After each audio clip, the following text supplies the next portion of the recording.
হরে কৃষ্ণ। আগামীকাল হচ্ছে নির্জলা একাদশী বা পাণ্ডবা দ্বাদশী নামেও এই একাদশী বিখ্যাত। এই একাদশী যদি কোনো বিদ্বান পুরুষ বা মহিলা যদি সত্যি সত্যি নিষ্ঠার সহকারে ভগবান শ্রীকৃষ্ণের জন্য এই ব্রত রাখতে পারেন, তাহলে সেই পুরুষ বৈষ্ণব হয়ে যায় এবং তাকে আর যমরাজের বা যমদূতের দর্শন করতে হয় না। তাকে মন থেকেও বেশি বেগে চলনেওয়ালি বিষ্ণুদূত এসে তৎক্ষণাৎ তাকে বিষ্ণু ধামে পৌঁছে দেবে। এই কথা শাস্ত্রের মধ্যে লেখা আছে। এবং আজ থেকে ঠিক 3 বছর আগে এই নির্জলা একাদশী আমি করেছিলাম একজন সাধারণ ব্যক্তি হিসাবে। আজকে 3 বছর পরে সেটা পড়ে এখন অনুভব করতে পেরেছি যে হ্যাঁ, সত্যি সত্যি এর মধ্যে এমনই শক্তি আছে এবং সেই ভক্তির মধ্যে সেই জোর আছে। কিন্তু যখন আমি একাদশী করেছিলাম তখন কিন্তু আমি এগুলো জানতাম না। কিন্তু ভগবান শ্রীকৃষ্ণের প্রতি আমার পূর্ণ বিশ্বাস, ভক্তি, শ্রদ্ধা ছিল।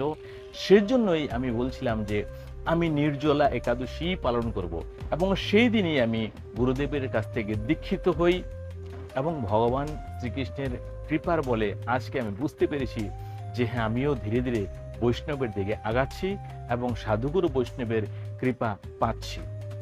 যদি সাধুগুরুর কৃপা না থাকতো তাহলে এই পথে আগানো দুষ্কর ব্যাপার।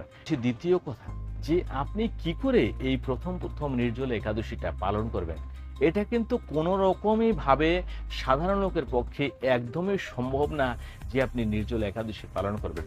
কেননা আমি জানি সাধারণ লোক সাধারণ অবস্থায় সে কাম সুখ ছাড়া থাকতে পারে না।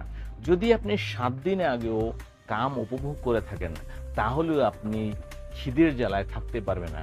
আপনি হ্যাঁ, বড়জোর হয়তো দুপুর পর্যন্ত থাকতে পারেন বা বড়জোর হয়তো একদম টেনে টুনে সন্ধ্যা অবধি থাকতে পারেন, কিন্তু রাত্রে আপনি না খেয়ে থাকতে পারবেনই না। আপনার মাথা ঘুরিয়ে যাবে, শরীর দুর্বল হয়ে যাবে, ঘামবেন, নানান কিছু সমস্যা দেখা দেবে। কিন্তু যদি আপনি এই কাম সুখ অনুভব করা বা কাম সুখ থেকে বিরত থাকেন বিগত 1 মাস আগে থেকে, তাহলে আপনি শরীরের মধ্যে সেই বল পাবেন এবং আপনি সত্যি সত্যি নির্জলা একাদশী ব্রত পালন করতে পারবেন। সেই জন্য যদি এবছর আপনি নাও পারেন, যদি আপনি একজন সাধারণ লোক হয়ে থাকেন, তাহলে চেষ্টা করবেন আগামী বছর যদি বেঁচে থাকেন এই একাদশী একবার করবেন। তাহলে কি হবে, আপনার আর নরক ভোগ করতে হবে না, সমস্ত পাপ থেকে মুক্তি হবেন এবং অবশেষে আপনি স্বর্গলোকে অবশ্যই যাবেন। আর যদি ভগবানের কৃপা হলো তাহলে তো আপনি বৈষ্ণব হয়ে গেলেন। আবার বৈষ্ণব যদি একবার হয়ে যান তাহলে অবশ্যই আপনার মৃত্যুর সঙ্গে সঙ্গে আপনার আত্মাকে ভগবানের ধামেই, বৈকুণ্ঠ ধামেই সেখানে স্থান হবে। হরে কৃষ্ণ, হরে কৃষ্ণ।